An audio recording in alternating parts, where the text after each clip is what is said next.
In class and in the last art fix, we were discussing the first settlers in Mesopotamia, known as the Sumerians, which we see here as these worshipping figures, both from Walters and from the textbook. Around 2350 BC, the independent city-states of Sumeria were conquered by people from the city of Akkad in the northeastern part of this region. They were called the Akkadians, and they conquered all of the Sumerian city-states and established a centralized control, a single warlord in control of the entire region rather than individual city-state priests, each taking care of their own city. These conquering Akkadians adopted many customs from the Sumerians. Their spoken language, for example, the Akkadians adopted, and writing in cuneiform, the Akkadians also took up. They also adopted in many ways the language of Sumerian art, these lively, stocky, muscular figures, both humans and animals, and this sort of repetitious figure style that tries to avoid, for humans in particular, tries to avoid any overlap. Also, the use of the composite view, where the chest is seen from the side, or from the front, and the hips from the side, and the face from the side, that gives it this sort of turning around. The face here in profile, his helmet seen from the side. This again is to give us this most descriptive view at every part of the body. And again, that's something that we saw with Sumerian art as well, and is picked up here. Now the word stele of Naram-Sin, refers to a stone slab, which is usually, although not always, a public memorial. This one is a victory monument, and this much is explained by the text, which you can see here. I have a detail coming up that is carved over the surface of the imagery. And the text tells us that Naram-Sin, who's here, was the king of Akkad and the grandson of the first Akkadian king, and that he was leading his troops here in this image into battle over the people called the Lullaby people. And so here are the enemies that he's defeating. Here are his troops that he's leading into battle over this great battle. And it's all recounted in the script that you can see. I have a detail of that. Cuneiform script that's been carved here into the side of the mountain directly above the pleading Lullaby man. This cuneiform text explains that the Lullaby lived in a mountainous region and that Naram-Sin led his troops up very steep slopes, and as the cuneiform text says, where no other king had gone before him. So that's what we're seeing in this image is Naram-Sin going where no man had gone before. The way in which this stele is illustrated actually is quite innovative. Remember that earlier works of Sumerian art almost always put things into registers, people walking in flat lines. The livestock one direction, the slaves the other, and then eventually arriving here at Inanna at the top. Here, however, we have a single unifying landscape for the entire depiction. And the figures move up the side of the hill because, of course, that's the part of the narrative that's being emphasized, is going up the mountains to defeat the Lullaby.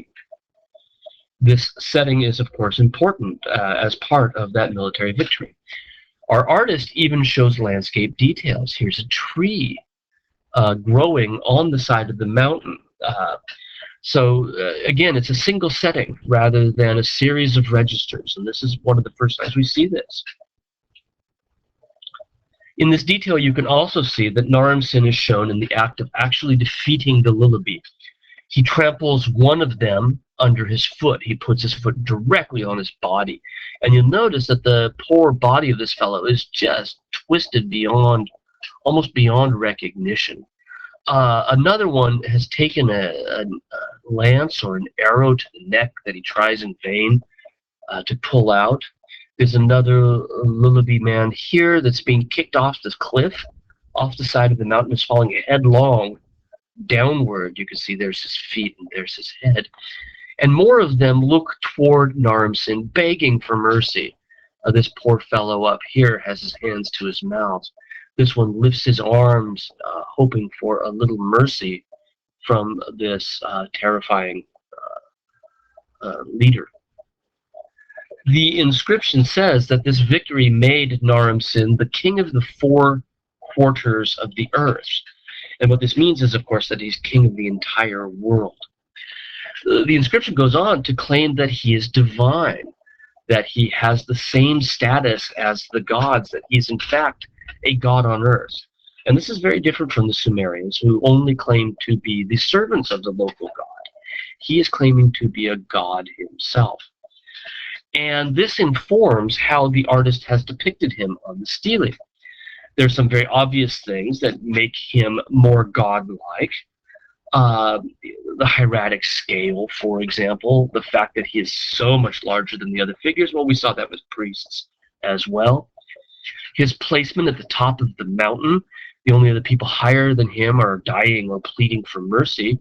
And above the top of the mountain, we see the heavens shining down. There they are, right? There are 3 stars in the heavens beaming down on him, smiling almost.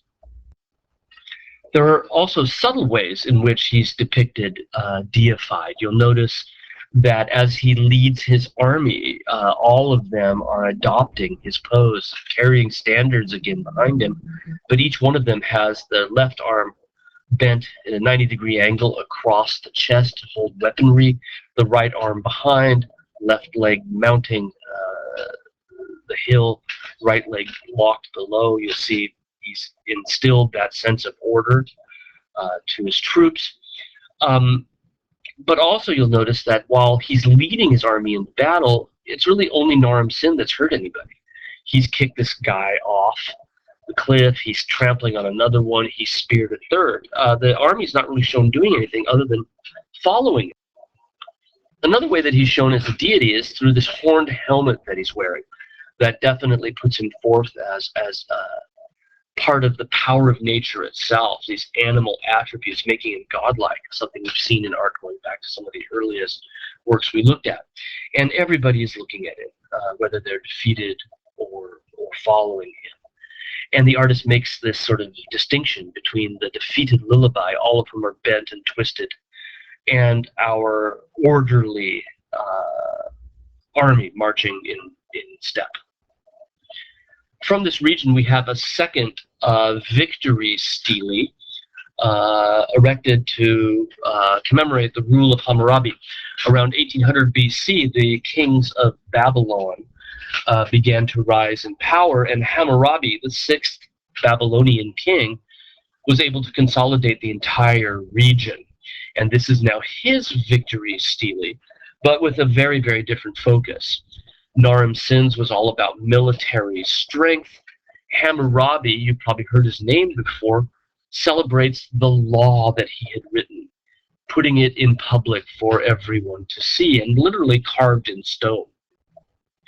The law takes up most of the stele. All of this cuneiform down below is in fact Hammurabi's code of law, a fair code of law that gave out punishment depending on the severity of the crime. It's carved on all sides. You get a sense of scale here, and as you can see, it's covered with Hammurabi's code. This is what he wants you to remember as the symbol of his leadership.